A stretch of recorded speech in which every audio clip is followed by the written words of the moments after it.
नमस्कार। आज है गणतंत्र दिवस।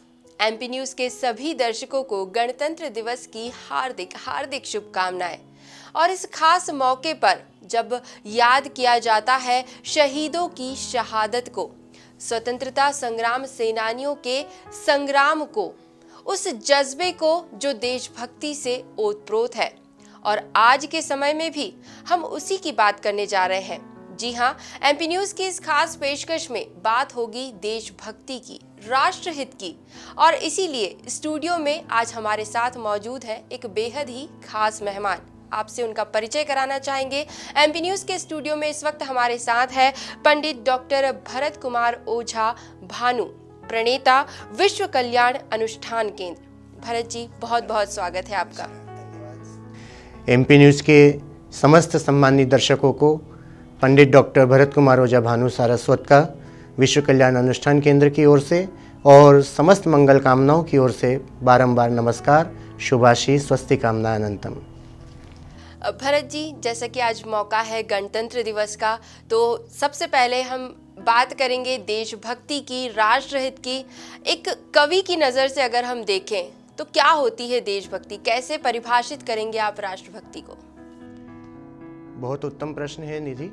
और क्या होती है देशभक्ति, ये तो हमें इस सृष्टि के सृजन के साथ ही स्वयं परमेश्वर ने बताया कि जब लंका विजय अभियान वह एक सात्विक अनुष्ठान पूर्ण हुआ और लंका को विजय करने के पश्चात पल भर के लिए लक्ष्मण जी ने जब लंका की ओर देखा तो उनके आशय को भांप करके मर्यादा पुरुषोत्तम राघवेंद्र सरकार प्रभु श्री रामचंद्र जी ने जो हम सबके लिए बताया कि क्या होती है देशभक्ति, उन्होंने कहा कि यद्यपि स्वर्णमयी अपि लंका लक्ष्मण मोहि न रोचते जननी जन्मभूमिश्च स्वर्गादपि गरीयसी। तो जननी जन्मभूमि स्वर्ग से महान है, यह होती है देशभक्ति। और जिस तरह से इस कार्यक्रम का शुभारंभ किया है निधि, और जानना चाहे कि एक कवि की नज़र में देशभक्ति क्या होती है, तो मैं एकदम एक नवीनतम रचना आज इस लोकप्रिय चैनल के लिए ही सेवा में लाया हूँ। मैं निवेदित करता हूँ कि हम पृष्ठभाग में चले इस स्वातंत्र और गणतंत्र के पृष्ठभूमि में। जब भाग्यवश हमारा यह राष्ट्र जो कि विश्व गुरु हुआ करता था वह गुलामी की जंजीरों में जकड़ा, तब मैं ये रचना निवेदित करता हूँ कि मुल्क आज़ाद दिखा देंगे आफताब को, आगे बढ़ के घर से निकले वो इंकलाब को। मुल्क आज़ाद दिखा देंगे आफताब को, आगे बढ़ के घर से निकले वो इंकलाब को। जो झूम झूम के गाते थे हिंद का तराना, उनकी रग रग में बसा था मुल्क आज़ाद कराना। जिला वतनी में जो खोजते थे खबर अपने बाग की, जिला वतनी में जो खोजते थे खबर अपने बाग की, ज्वाला थी उनके दिल में जलियांवाले बाग की।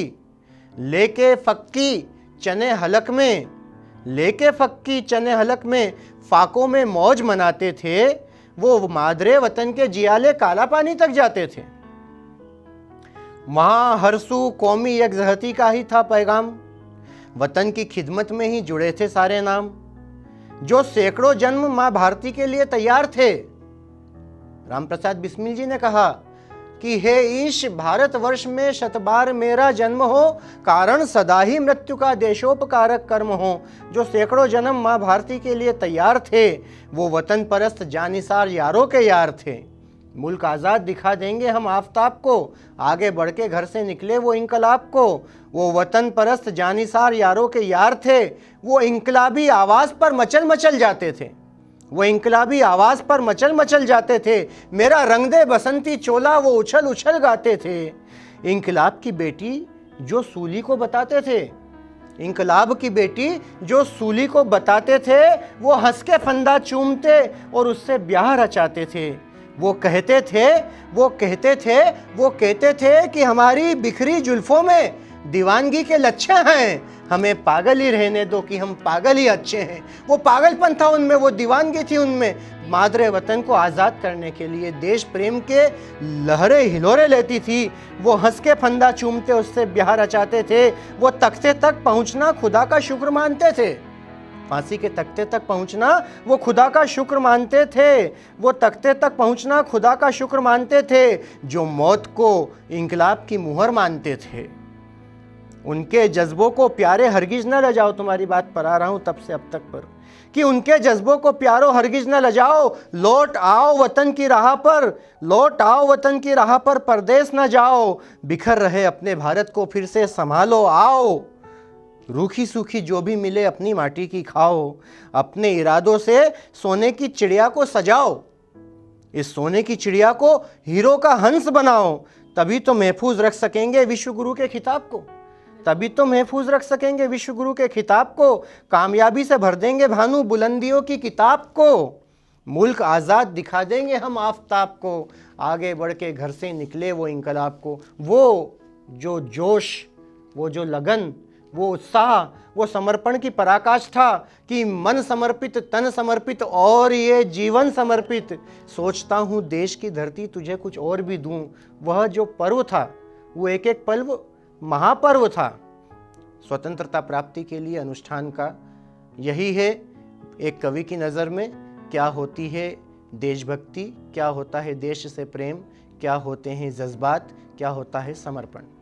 भरत जी, बेहतरीन कविता, और एक चीज़ ज़रूर कहना चाहूँगी कि इससे बेहतर शब्दों का चयन देशभक्ति की भावना को व्यक्त करने के लिए हो ही नहीं सकता। बहुत खूब, बहुत सुंदर प्रस्तुति आपकी।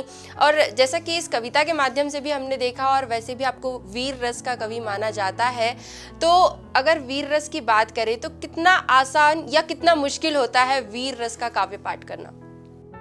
वीर रस का काव्य पाठ करने में आसानियाँ मुश्किलात नहीं होती। वीर रस का काव्य पाठ करने में आवश्यक होता है आपको जिस विषय पर अपनी प्रस्तुति देना है जी। या जहाँ आपने जिस तारतम्य में, जिस परिप्रेक्ष्य में पूछा है वीर रस को उद्धृत करते या केंद्रित करते हुए, तो आपके प्रस्तुति में वो ओज, वो वीर तत्व विषय के साथ में न्याय, और जो सम्माननीय श्रोतागण या दर्शकगण विराजमान हैं, उनमें, उनके मन मस्तिष्क में, उनके हृदय मंदिर में विराजमान वह मातृभूमि, वह देव मंदिर, वह सभी देवीय तत्व को प्रणाम करते हुए किस प्रकार से आप अपने माध्यम से उनके मन मंदिर में अवस्थित उस राष्ट्र देव को प्रणाम करते हैं, और उस प्रणाम के परिणाम स्वरूप किस प्रकार से आप अपने उस वीर तत्व को जो उद्वेलित होकर के या आक्रोशित होकर के वर्तमान व्यवस्थाओं और अव्यवस्थाओं के बीच में झूलते हुए इस देश को जब आप संतुलन की स्थिति पर पहुंचाने के लिए अपने मन मस्तिष्क के उद्गारों को अपनी रचना के माध्यम से प्रकट करते हैं, तब वह किस माध्यम से, किस वेग से, किस अंदाज से, किस तेवर से मनमानस तक पहुंच रहा है, जनमानस तक पहुंच रहा है, बस वही आवश्यक होता है। शब्दों के खिलाड़ी हैं आप, बेहतरीन तरीके से शब्दों के साथ खेलते हैं। भगवती का आशीर्वाद है, सभी पर है, सभी साधना कर रहे हैं। मैं भी उस अक्षर ब्रह्म का उपासक हूँ, मैं भी शब्द साधक हूँ, और हम चाहेंगे कि ये सालों साल यूं ही बना रहे। चलिए आगे बढ़ते हैं और बात करते हैं आज की युवा पीढ़ी की, क्योंकि अक्सर ये सवाल उठाया जाता है, अक्सर ये कहा जाता है कि आज की जो युवा पीढ़ी है उसे डिजिटल जनरेशन कहा जाता है, डिजिटल वर्ल्ड में ही खोई रहती है, मोबाइल, टीवी, लैपटॉप्स में ही उनकी दुनिया बसी हुई है। ऐसे में अगर बात कर रहे हैं हम देशभक्ति की, तो युवा पीढ़ी को लेकर आपकी क्या भावनाएं हैं? युवा पीढ़ी को लेकर के एक युवा का परिचय देते हुए एक सरस्वती साधक ने बहुत अच्छी बात लिखी कि हे सारथे, ये द्रोण क्या आए स्वयं देवेंद्र भी, वे भी न जीतेंगे समर में आज क्या मुझसे कभी। मैं सत्य कहता हूँ सखे सुकुमार मत जानो मुझे, यमराज से भी युद्ध को प्रस्तुत सदा जानो मुझे। वह वीर अभिमन्यु, वो एक नन्हा सा बालक, किंतु जितना नन्हा बालक उतना ही विराट योद्धा, उतना ही ओज से तेज से भरा हुआ पराक्रमी। जब वह इस समस्त युवा पीढ़ी का प्रतिनिधित्व करते हुए यह अपने हृदय के उद्गार सत्यशः अक्षरशः सत्य यदि प्रकट कर सकता है तो आज भी मेरे देश और दुनिया का युवा ना तो पथभ्रष्ट है, ना ही वो कहीं खोया हुआ है, लेकिन आप कह सकते हैं कि थोड़ा जागा थोड़ा सोया हुआ है। वो आत्मकेंद्रित है। उस आत्मकेंद्रित अवस्था में भी यदि उसका प्रबोधन किया जाए, यदि उसे उसके जीवन के वैशिष्ट्य को प्राप्त करने के लिए प्रेरित किया जाए, यदि वो अपने परम लक्ष्य को प्राप्त कर लेता है, तो निश्चित तौर पर यदि आज वह डिजिटल दुनिया में भी जी रहा है, तब भी उस डिजिटल दुनिया में जिस प्रकार की सागर मंथन में, समुद्र मंथन में मंथन तो करना ही पड़ा। मंथन किए बगैर वो रत्न कैसे प्राप्त होते। लेकिन यह भी सत्य है, वही तुम्हारी बात पर आ रहा हूं, कि जिस प्रकार से वो डिजिटल दुनिया में खोया हुआ है, तो यह सत्य है कि उस मंथन से जिस प्रकार सर्वप्रथम जो रत्न उत्पन्न हुआ था वह था कालकूट विष। किंतु कालकूट विष से चल करके 14वें रत्न अमृत तक हम आए। तो इस डिजिटल की दुनिया में या ये जो भी तकनीकी संप्रेषण के जितने संचार के माध्यम है, उसमें उलझ करके वो सिर्फ उलझा ही ना रह जाए, बल्कि उसमें से अपनी उलझनों को सुलझाने का भी बहुत सा रास्ता प्रशस्त होता है, मार्ग प्रशस्त होता है, उन पर आए। हमारी अपनी बुद्धि का हम इस्तेमाल करें, क्योंकि युवा तो नव सृष्टि सृजन का मादा रखता है, हौसला रखता है। युवा वह है जो समाज को दिशा देता है, गति देता है, मार्ग प्रशस्त कराता है।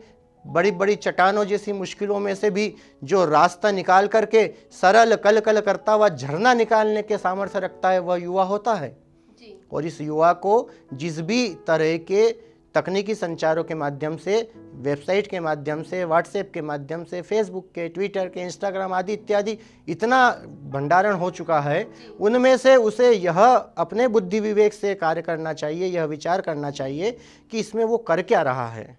क्योंकि भला और बुरा, विकार और संस्कार सभी के साथ इस सृष्टि का निर्माण हुआ है, किंतु हम सजग हैं, हम सज्ज हैं। जिस प्रकार की हम जब बाजार में जाते हैं, मार्केट में जाते हैं, विपणन केंद्र में जाते हैं, और हमारे इस जेब में जितना भी हमारा सामर्थ्य, जो राशि है, उसका हम सदुपयोग ही तो करते हैं। यानी हम क्या किस चीज का चयन करते हैं उस पर निर्भर करता है। जैसा मैं कह रहा था अपनी बात की, हम उस राशि का जब हम सदुपयोग करते हैं, मान लीजिए हम हमारे इंदौर की बात करें, मालवा की माटी की बात करें, इस इंदौर के ऐतिहासिक राजवाड़ा को प्रणाम करके जब हम आगे की ओर चल रहे होते हैं ना, तो कृष्णपुरा छतरी वाले स्थान पर जब हम पहुंचते हैं, तो मुझे ध्यान है बराबर कि वहाँ पर एक रेड पॉइजन का एक छोटा सा एक पट्टा लगा करके एक भैया जो हैं वो रेड पॉइजन, चूहा मार, चींटी मार, खटमल मार आदि इत्यादि बेचते हैं। और एक भैया जो हैं वो बढ़िया गर्मा गर्म भुट्टे की कचौरी, गाजर का हलवा, गराड़ू बेचते हैं। जेब में 100 रुपया है। तो जब वह युवा अपने तमाम बुद्धि बल का सदुपयोग करते हुए उस 100 रुपये में से मिष्ठान, पकवान, व्यंजनों के प्रति लालायित होता है, वो उस विष की तरफ ध्यान तक नहीं देता। तो जिस प्रकार से जेब में रखी हुई राशि का हम सदुपयोग करते हैं, उसी प्रकार से प्रत्येक युवा का यह धर्म है कि जीवन में मिली हुई सांसों का भी उतना ही सदुपयोग करें, और सदुपयोग करके अपना कल्याण तो करे ही करें, बल्कि कुछ ऐसा कर जाएं कि संपूर्ण विश्व का कल्याण हो। यही मेरी शुभकामना है। तो हर चीज़ के दो पहलू होते हैं, लेकिन आपकी नज़र जाकर किस पर टिकती है, ये आपकी भावनाओं पर डिपेंड करता है, उस पर निर्भर करता है। तो अब फैसला होगा आपका कि आप क्या देश के हित में सोचते हैं या अपने डिजिटल वर्ल्ड में ही खोए रहते हैं। बात करें अगर भारत की, देश की, तो फिलहाल जिस तरह के हालात देश में बने हुए हैं, हिंसा बढ़ रही है, आपराधिक गतिविधियाँ बढ़ रही हैं, अगर उस पर ध्यान दें हम, तो देश हित के लिए किस तरह के कदम उठाने चाहिए। सत्य कह रही हो निधि, मैंने जैसा बताया कि मैं आज इस लोकप्रिय चैनल एमपी न्यूज़ के लिए, एमपी की बात करने के लिए ही यहाँ पर उपस्थित हुआ हूँ। और जैसा कि आदरणीय महेंद्र जी ने भी मुझसे कहा था कि समसामयिक विषयों पर हम चर्चा करेंगे, और यह जो प्रश्न अभी यहाँ से केंद्रित किया गया है, तो मैं यही कहना चाहता हूँ अपनी एक और ताज़ा तरीन रचना में कि अपराधी हैं, अपराधी हैं, अपराधी हैं। हाँ, अपराधी हैं हम सब अपराधी हैं। हाँ, अपराधी हैं। अपराधी हैं अपनी स्वतंत्रता के, हम अपने गणतंत्र के अपराधी हैं। स्वार्थ पंख में गहरे धसे, अंतस में षड्यंत्र कसे, हम सब अपराधी हैं। अपना काम बनता रोती रहे जनता, ऐसा भी सोच लेते हैं। अपना काम बनता, रोती रहे जनता, ऐसा भी सोच लेते हैं। बेशर्मी से खिसियाकर कभी खंबा भी नोच लेते हैं। क्या फर्क पड़ता है, सब चलता है, हमारे हम में गहरे बस गया है। क्या फर्क पड़ता है, सब चलता है, हम में गहरे बस गया है। हमारी राष्ट्रभक्ति को मानो जहरीला नाग डस गया है। अपने अरमानों का ही बस रखते हैं हम ख्याल, नैतिकता को, सिद्धांतों को कर देते हैं हलाल। हमें अपने अधिकारों का बहुत भान है, हमें अपने अधिकारों का बहुत भान है। अपने कर्तव्य की ओर किस किस का कितना ध्यान है। सर्वे भवन्तु सुखिनः कहाँ लोप हो गया, सर्वे भवन्तु सुखिनः कहाँ लोप हो गया। खुदगर्जियों का आलम घटा टोप हो गया। सर्वे भवन्तु सुखिनः कहाँ लोप हो गया, खुदगर्जियों का आलम घटा टोप हो गया। अपने कर्तव्य की ओर किस किस का ध्यान है, क्योंकि हमारे स्वतंत्रता सेनानी हम पे शर्मिंदा हैं। वे जो स्वर्गारोहण कर चुके, जिनका उल्लेख मैंने पिछली रचना में भी किया था, हमारे स्वतंत्रता सेनानी हम पे शर्मिंदा हैं। वो देखते हैं स्वर्ग से हम किस तरह से जिंदा हैं, हम बेशर्मी से जिंदा हैं। अपने अधिकारों की लड़ाई को बढ़ चढ़कर करके अपने कर्तव्यों से विमुख होने का कहीं ना कहीं हम मार्ग निकाल ही लेते हैं। इसलिए कहना चाहता हूं कि हमारे स्वतंत्रता सेनानी हम पे शर्मिंदा हैं। वो देखते हैं स्वर्ग से हम किस बेशर्मी से जिंदा हैं। क्या इसीलिए हमारे क्रांतिकारी फांसी पे झूले थे, क्या इसीलिए हमारे क्रांतिकारी फांसी पे झूले थे। अरे क्या इसीलिए उन्होंने अपने सतरंगी ख्वाब भूले थे। अरे वो भी साकार कर लेते निज जीवन के अरमानों को, पर दूर तक यादें वतन आई थी उन्हें समझाने को, पर दूर तक यादें वतन आई थी उन्हें समझाने को। कितने ही काला पानी की भीषण यंत्रणाएं झेल गए, आजादी की दुल्हन लाने कितने ही जान पर खेल गए। कितनों ने हंसते हंसते मातृभूमि हित दी जान, कितनों ने कर दिए देश पे वंश के वंश कुर्बान।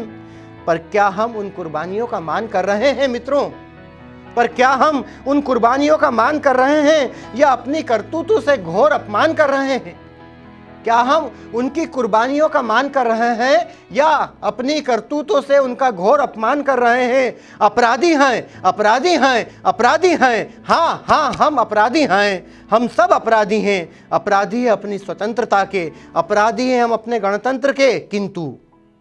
किंतु स्वर्ग से महान जननी जन्मभूमि भी हम जानते हैं, किंतु स्वर्ग से महान अपनी जननी जन्मभूमि हम जानते हैं। विश्व गुरु रहा है ये भारत, ये सब भी हम जानते हैं। तो फिर आओ स्वयं पर ध्यान दे, आदर्श उसूल अपनाएं। तो फिर आओ हम स्वयं पर ध्यान दें, आदर्श उसूल अपनाएं। भानु सोने की चिड़िया को हीरो का हंस बनाएं, भानु सोने की चिड़िया को हीरो का हंस बनाएं। तो देखा आपने कि देशभक्ति से ओतप्रोत एक और प्रस्तुति डॉक्टर भरत ओझा की ओर से हमारे सामने। हमारे सभी दर्शकों को ज़रूर इससे और भी प्रेरणा मिलेगी। वैसे प्रेरणा की अगर बात करें तो कवि जी आपसे जानना चाहेंगे कि आपकी प्रेरणा कौन है। मुझे अक्सर मेरे शिष्य मंडल या यजमान या मित्र हितैषी कहते हैं इस बात को कि गुरुदेव, इतनी सी अवस्था में आप इतना ओज से भरे या क्रोध से भरे या तत्काल कुछ भी कर देने को उद्यत दिखाई देते हैं। इसका क्या कारण है, कि क्या राज है या क्या प्रेरणा है।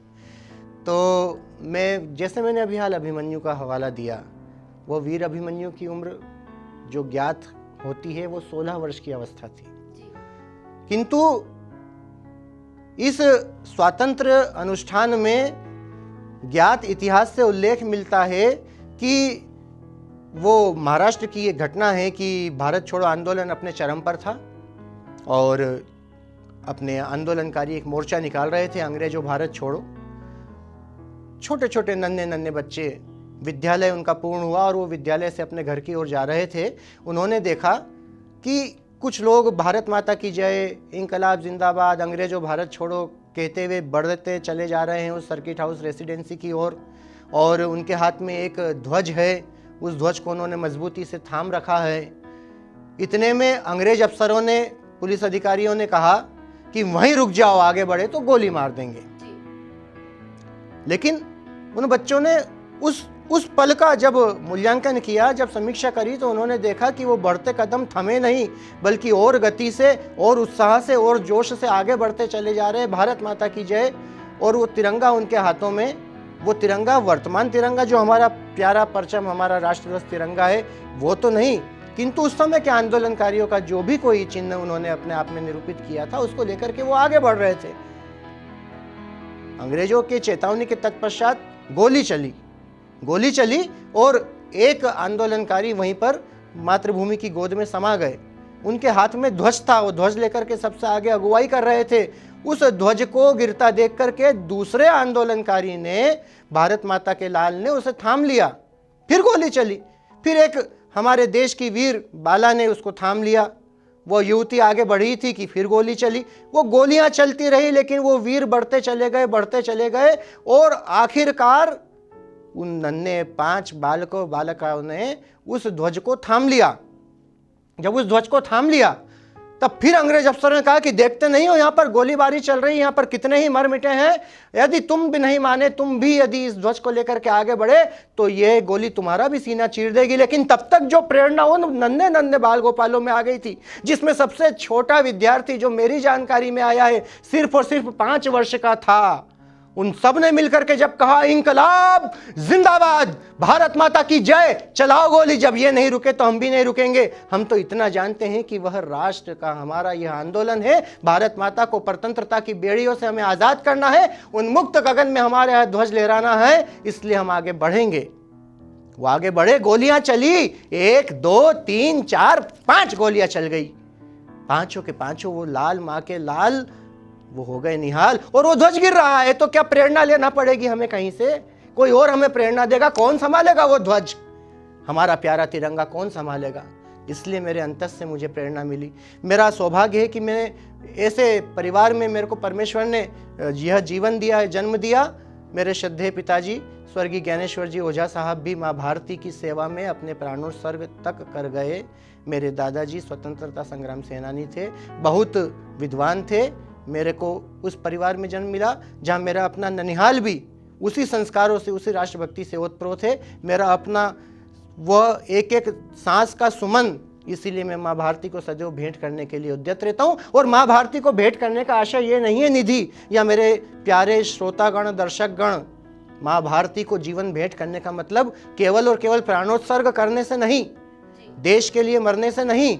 देश के लिए मरने की आवश्यकता, जरूरत तब थी जब प्रथम क्रांतिवीर ज्ञात इतिहास से मंगल पांडे ने जब पहली गोली चलाई। और वर्तमान तक आते आते इस देश ने जितने उतार चढ़ाव देखे हैं, स्वतंत्रता प्राप्ति के अनुष्ठान में आहुति देने के लिए, प्राणोत्सर्ग करने के लिए उस वक्त जो आवश्यकता थी वो देश पे मर मिटने की भी थी, किंतु अब आवश्यकता देश पर मर मिटने के साथ साथ देश के लिए जीने की। अपने कार्यों से, अपने जीवन की अंतिम श्वास तक हम क्या परोपकार कर पा रहे हैं, क्या परमार्थ कर पा रहे हैं, क्या नवाचार अपना रहे हैं, क्या नवोन्मेष कर पा रहे हैं, क्या हम कुछ ऐसा कर रहे हैं जिससे प्रेरित होकर के अन्य सब भी देश के लिए आगे बढ़ जाएं। और हमारे यहाँ देश, जो हम फूले नहीं समाते कहते हुए कि विश्व गुरु कहलाता था, वो हमारा देश पुनः विश्व गुरु हो जाए तो देश क्या है? हम ही तो देश हैं, आप ही तो देश हैं, आप ही तो देश हैं। हम सबके किए जा रहे कार्य ही तो देश के कार्य हैं। इसलिए आइए हम सब सज्ज हो जाएं, सन्नद्ध हो जाएं, इस देश को पुनः विश्व गुरु बनाने के लिए, इस आर्यावर्त को, इस भारतवर्ष को, इस हिंदुस्तान को पुनः यह परचम देश दुनिया तक फहराए और हमारा यह देश पुनः विश्व गुरु बनकर सब भूले भटके देशों को राह दिखाए और विश्व का कल्याण होता चला जाए। बिल्कुल ठीक कहा भरत जी आपने। और जब तक आप जैसे ओजस्वी और उत्वेलित भावना वाले, देशभक्ति से ओतप्रोत भाव की गंगा बहाने वाले लोग इस देश में मौजूद हैं, तब तक एक बात ज़रूर कही जा सकती है कि भारत से विश्व गुरु का ताज कोई नहीं छीन सकता। चाहे कितनी ही बुरी नज़रें क्यों ना हो भारत पर जमी हुई, लेकिन फिर भी जैसा कि हम अक्सर सुनते हैं कि कुछ बात है कि हस्ती मिटती नहीं हमारी, सदियों रहा है दुश्मन दौरे जहां हमारा। तो एक बार यूनानो, मिस्रो, रोमा सब मिट गए जहाँ से, जारी है जहाँ में आज तक नामो निशान हमारा, और वो बाकी रहेगा, क्योंकि सृष्टि के सृजन से ही यदि कोई अस्तित्वमान हुआ है तो वह है हमारा अपना आर्यावर्त भारतवर्ष। पहले जगे हम, फिर जगाया हमने अखिल विश्व को, तो हम तो चैतन्य मना हैं। यदि किसी अंगारे पर थोड़ी सी धूल आ बिराजे तो वो अंगारा अपनी चैतन्यता को, अपने देदीप्यमान अवस्था को खोता नहीं है। एक हवा का झोंका जब उस पर से आ गुजरता है तो वो पुनः से धधक उठता है, चैतन्यमान हो जाता है, क्योंकि वो चैतन्यमान तो रहता ही है। लेकिन जैसा जो कुहासा छा रहा है, जैसा हमारे युवाओं पर किसी भी प्रकार के बादलों ने आकर के थोड़ी सी देर के लिए अपना स्थान बना लिया है, वो कुहासा हटते ही देखना निधि, मेरा यह देश तो विश्वगुरु है ही, इसे संपूर्ण विश्व मानने लग जाएगा कि हाँ यह है विश्वगुरु। यही शुभकामनाएं। बिल्कुल यही भावनाएं, यही कामनाएं हम भी करते हैं हमारे देश के लिए। भरत जी, बहुत बहुत धन्यवाद इन बेहतरीन प्रस्तुतियों के लिए और उन तमाम भावों के लिए जो आपने हमारे दर्शकों के बीच राष्ट्रहित, राष्ट्रभक्ति के जगाए हैं। एक बार फिर एमपी न्यूज़ की टीम की ओर से बहुत बहुत धन्यवाद आपका। बहुत धन्यवाद। एमपी न्यूज़ की इस पावन गणतंत्र की बेला में जब एमपी न्यूज़ ने यह अनुष्ठान किया है तो मेरे समस्त देशवासियों को अपने देश के गणतंत्र दिवस की बारंबार बधाइयाँ, और समुद्र पार भी जो भी हमारे देशवासी विराजमान हैं, निश्चित ही उनके मन मस्तिष्क में, उनके हृदय में, उनके दिलो दिमाग में भारत माता की वह उज्ज्वला छवि अंकित है। मैं उन सबको भी बारंबार बधाई देता हूं। बहुत बहुत धन्यवाद। एमपी न्यूज़ के लिए भी अत्यंत अनंत अनंत शुभकामनाएं, और यह एमपी न्यूज़ इसी तरह से अपनी लोकप्रियता के चरम को स्पर्श करता चला जाए। बहुत बहुत धन्यवाद। जय हिंद, जय भारत, वंदे मातरम। बहुत बहुत धन्यवाद सर। एमपी न्यूज़ के सभी दर्शकों को एक बार फिर गणतंत्र दिवस की हार्दिक शुभकामनाएं। फिलहाल दीजिए इजाजत। धन्यवाद। एमपी की नब्ज, एमपी का हाल, मध्य प्रदेश की हर खबर एमपी न्यूज़ टीवी के साथ। लगातार खबरों के लिए सब्सक्राइब करें हमारा YouTube channel MP news TV. Latest updates के लिए बेल आइकन दबाना जरा भी न भूलें।